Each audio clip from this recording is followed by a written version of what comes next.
Hi, welcome to our session today. Today I'll tell you about my client where her husband has left home, and we will understand what happened and what is the way forward. My client had been dating for 4 years before they got married, okay? So and their dating period went very well. In terms of, when I say very well, it is in terms of, say for instance, they decided to go on movie dates. There was no issue. They would decide on the movie and they would go. They wanted to go out for hard drinks, they would decide on the time, date, they would go. Many times they wanted to dine out irrespective of lunch or dinner. There was no issue and they would go out. So it was, in fact, they would go for shopping together, window shopping together, etc. It went very very smooth, and they felt that after marriage also things are going to be as nice, as beautiful as it was during the dating time. In fact, both of them were thinking that they were looking forward to their marriage, because they thought that if dating is like this, then after marriage, when they are going to be staying together, there is going to be so much more fun. Now both of them had this idea in their mind. Now, based on their experience of 4 years, they decided to get married, and it's been less than 1 year of marriage, and husband is already out staying with his sister. Okay, what happened after marriage? And these are some of this, one of those things that I had mentioned in earlier videos as well. After marriage, when they decide to go out for dinner, husband insists that his parents know that they are stepping out for dinner. They are staying in a joint family, they are staying with husband's parents. So earlier, before they got married, husband had never put up this condition that if they are dining out, so he's going to be telling his parents or informing them. He might be doing it, but then wife never was aware that he had told them. After marriage, every time they had to go out anywhere, whether it was dining out, going for movies, going to wife's side of the family for some function, husband would always involve his parents, letting them know that this is what they are going to be doing. Okay. And sometimes he would insist that his wife tells his parents that this is, where they are going. Sometimes he would expect them to come along, sometimes he would expect his wife to tell his parents to come along. Now this is something which wife objected to, because she thought this was never the scenario before they got married. So how come, this is becoming a kind of a compulsion? And that was a step of, first step of irritability that she was feeling. Husband also, on the other hand, was feeling that, this is not the kind of person she was not as irritable the way she is now. And there are certain norms in the family that need to be followed and respected. So what is wrong in that? I mean, that is what that was his thought, as far as she is concerned. She's a working woman, and sometimes, she would come back home at 8:39 when there was more work, and the family used to always have food together. So all four of them, husband, wife, and in-laws, would have food together. So even on the days when she was getting late, she was reaching home at 9, they would all wait for her and have food together. Wife thought that, and she told her husband that, parents normally have food by 8:30, so why can't they finish their food and you and I can have it later? So that's also something that she insisted on, whereas husband was of the view that it's a family, it doesn't look nice, we having food separately, so let's have food together. Now if you see, the expectations started to build up from each other. While wife had her set of expectations, husband had his set of expectations, thinking that, if she can do what I expect her to do, I can love her. Okay, so if she can respect my parents the way I do, if she respects my parents the way she respects me, then, I will also be able to meet up with her expectations. Wife's expectations was also the same, that if he matches my expectations, I will be able to take care of his expectations. Now both of them were uh, having those expectations from each other, at the same time thinking that if my partner does it first, then I can follow. I have taken enough initiative, I cannot do it anymore. Now, do you see the difference between how they were before they got married and how they are, and how the chemistry changed because the conditions changed? Now, even if the in-laws are not staying together, these kind of conditions do surface because, the families somewhere, we are connected to the families, right? So they directly or indirectly come into the picture. And in that process, what has happened is that both of them have given their best try. My client happens to be somebody who is short tempered. And one day she blasted him because she thought it was going beyond her limits. She blasted him, and very unintentionally, she told him that, look, I am financially independent. I can take care of myself. I can go and stay at my parents' place. If not at parents' place, I can go and, have a rented apartment to myself. So, unknowingly and unintentionally, she said all of this. Now, when she said all of this in the process over a period of time, and it was not just once, over a period of time, each time there was an argument, she would convey this message directly or indirectly. She would also get into the arguments with in laws. Okay.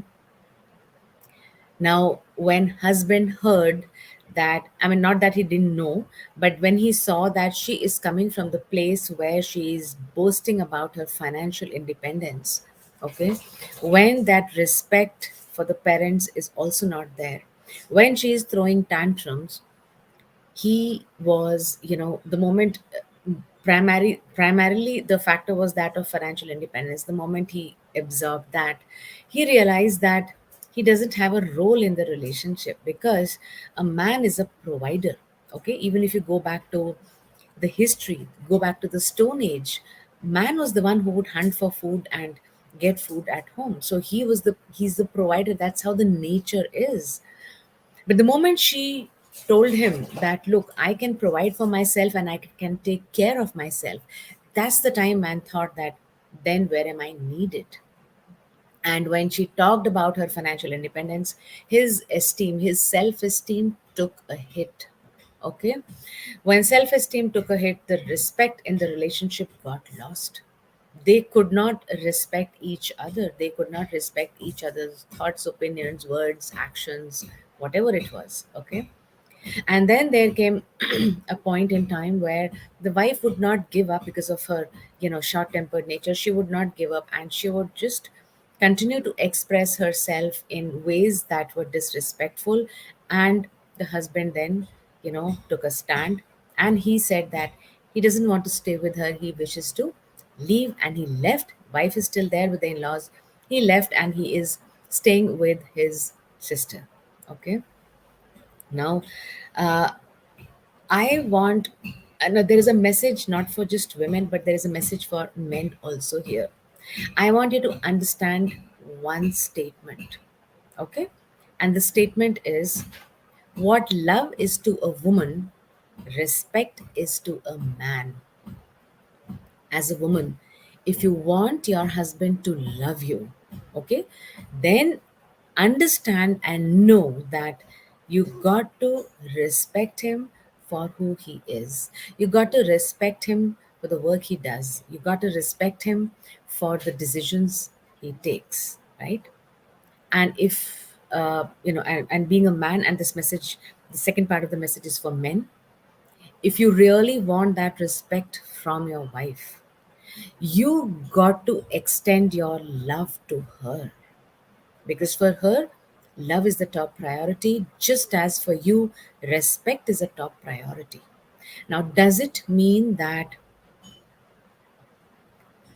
you want love, as a woman, you want love at the cost of being disrespected or humiliated? No, it doesn't mean that.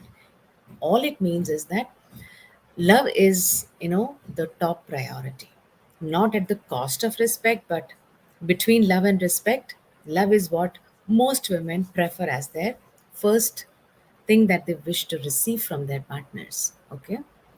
Similarly, for the man, does it mean that respect is so important to him that even if he's not loved, it's okay?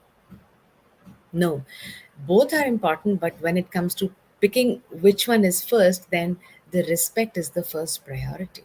Okay, so now you can't say that only if he respects me first, only if she respects me, I will give love to her. Okay, wife can't say that only if I get love, I will respect. Okay, it is not conditional, it is not who is going to do what first. Okay, both of you are to play your respective roles without bothering about if the other person is going to take the first step or if you are the one who's going to take the first step. Okay, so man left, my client's husband left because he thought he's not needed in the relationship. And when man thinks that he's not needed, or when a man sees that he's only a means to an end, his self esteem gets a hit, he feels humiliated, and he will not want to be with you. Similarly, if the woman feels that she is there just to serve or just to, satisfy certain kinds of intentions, certain kinds of needs, certain kinds of desires, and love is secondary, or you are at a pedestal and she's one level below you, and love is going to be given to her only if she satisfies certain conditions, then again, she is going to withdraw, and she is going to do those things, say those things, which is going to make you to feel disrespected. So understand what love is to a woman, respect is to a man, and on the equal platform, how much woman needs love, same the man wants respect. So it is both give and take without thinking who's going to do it first. Okay, now that's the message from today's video. And I really hope that if you are in that kind of a situation, understand and think about it. What is it that has gone wrong? Wife will say, I have not got love, and husband will say, I have not got respect. What stops you from sitting down, communicating? Leave your egos aside, sit on a common platform, talk it out.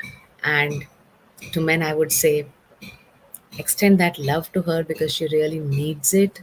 Okay, and to women I would say, please respect your man, and he'll give you all the love he wants, all the love you want. Okay, it's both ways, it's never one way. Okay, so that's it from me to you today, and I'll be seeing you tomorrow, and at 3:30 same time. Meanwhile, I want you to think on this, that if your relationship is in trouble, what might could you be doing in terms of love and respect that could help you to break that ice and move forward? One thing which Gurudev Ravi Shankar ji has said is, in terms of love and respect, is that love cannot tolerate distance. Love needs closeness, right? And as far as respect is concerned, for respect to be there in the relationship, there needs to be little distance. So do you see how important it is to balance love and respect, so that both you and your partner get what you truly need and what you truly deserve, right? Now I will end up here, and I will see you tomorrow at 3:30. And should you have any questions, please free to write your questions either privately or in the comment box here, and I'll be very happy to answer them. You take care, and I see you tomorrow, same time, 3:30. Bye.